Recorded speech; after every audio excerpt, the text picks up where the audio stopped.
for math today, we are taking everything we've learned with improper fractions and changing them into mixed numbers, and then adding and subtracting mixed numbers, finding common denominators and changing them.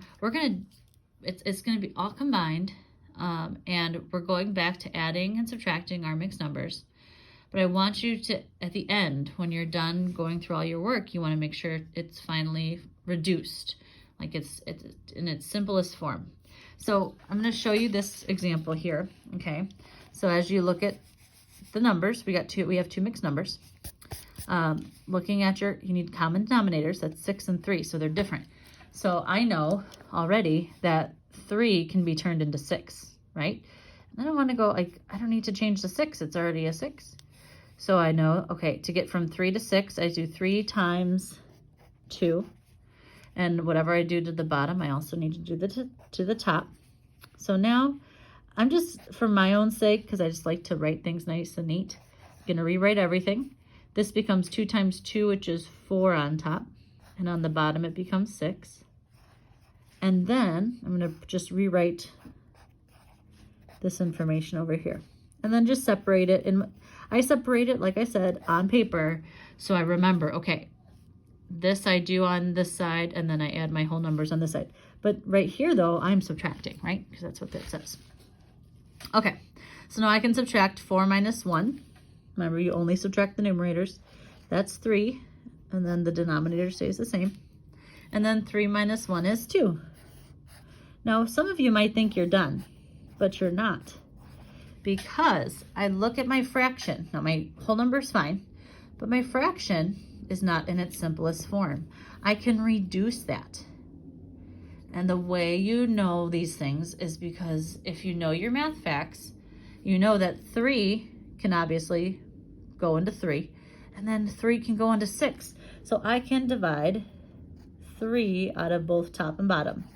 Now remember, when you're simplifying, or it's called reducing, if you need to be reminded what that means, you're dividing the top and bottom number by the same number, but it has to come out as a nice number. So I'm just going to rewrite my 2, okay, because you have to have that in my answer. And then 3 divided by 3 is 1, and 6 divided by 3 is 2. So my final answer is 2.5. Okay, so that's the explanation for that one.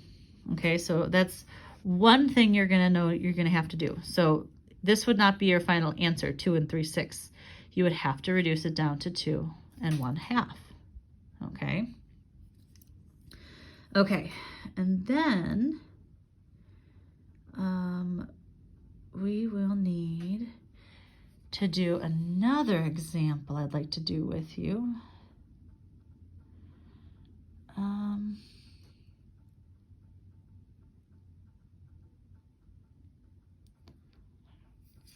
All right, I'd like to do this example with you. Here we go. You ready?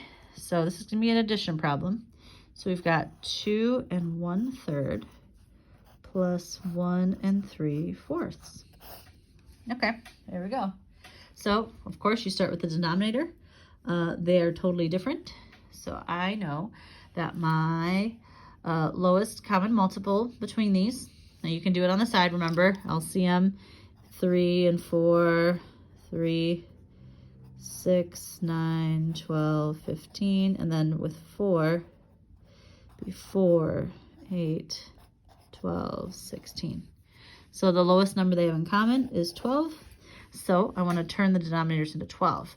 Well, let me start with the first one. 3 times what gets me to 12? 3 times 4. And remember, whatever you do to the bottom, sorry, the blurriness, you also need to do to the top. Okay, so I'll deal with that in a second. Now the 4 times what gets me to 12? 4 times 3. So now I have to do the same thing to the top. So I'm going to rewrite all my fractions and my mixed number. So I'm going to rewrite the 2, and that becomes 4 over 12. There's my plus sign. 1, and then this becomes, 9 over 12. Boop. Okay, I'm going to separate them. So now I got 4 plus 9. Remember, you only add the numerators. 4 plus 9 is 13. Denominator stays the same. So 13 twelfths. And then 2 plus 1 is 3. All right. So now what you should notice, all right, and you'll start to notice these things once we keep practicing. But look, that is an improper fraction, which means I can't leave it that way. I have to turn this into a mixed number. Okay, so I'm going to do that off to the side, and then we have to add in this 3 after we're done, okay? So don't forget about this 3. So off on the side, remember, if you like to do this in your mind, okay, I know 12 can go into 13 one whole time.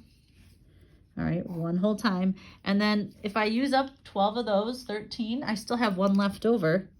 And it becomes 1, and the denominator stays 12. Well, let me show you the division. Remember, this is a division problem. So I'm just going to scribble this out for a second. I'm going to take my top number that goes under the table, division table, and then the bottom number. So 13 divided by 12. 12 goes on the outside. 12 doesn't go into 1, but 12 goes into 13. One whole time. 1 times 12 is 12.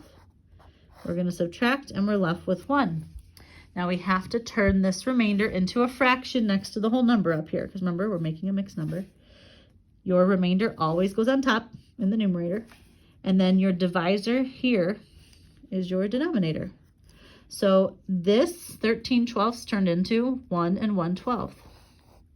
Now remember, you can't just leave it. This is not our final answer for this whole problem. That is just the answer to this fraction. So now I have to take my 1 and a 12th. So I'm going to rewrite it over here, okay? I'm going to take my 1 and 1 12th. All right. Now I used, this turned into that, so I don't need to look at this anymore. But I have to add the 3 plus 3. And now look, I don't have to have, if I'm just adding fractions and mixed numbers, I don't have to have anything underneath here, right? I can just say there's 0 or 0 out of 12, right? Like there's nothing I'm adding except for the 1 12th. So I can just add 1 12th plus nothing is 1 12th. And then you add your whole numbers. 3 plus 1 is 4. So your final answer is 4 and 1 12th.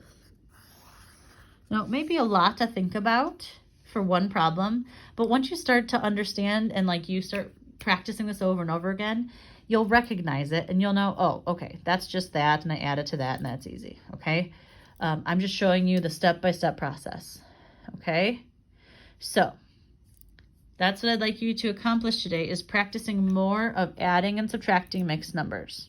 And the only thing you have to just be careful about is for this homework today, you just have to make sure you're adding when they want you to add and subtracting when they want you to subtract. Because sometimes you'll think, oh, I'm adding, and then I add the next one, and then I add the next one, but oh, I have to look, it's actually subtraction. So just be careful, that's all. All right, so if you could please accomplish page 387 to 388 and do all. Number 11, please do. I want you get to make up your own problem, a mixed number problem. So you could just make it up like this, but add a story to it. Like, you know, I ate 1.5 candy bars, and then the next day I ate 2 1/4 more. How much did I eat altogether? Something like that. But just show me, and I can do the work and check your work. It says to show the solution too. So it's a show solution, which means you need to also do the problem and show the answer. Like, what should the answer be if I did it? Okay, it should be the same answer you get. Okay? All right, well, happy math work tomorrow.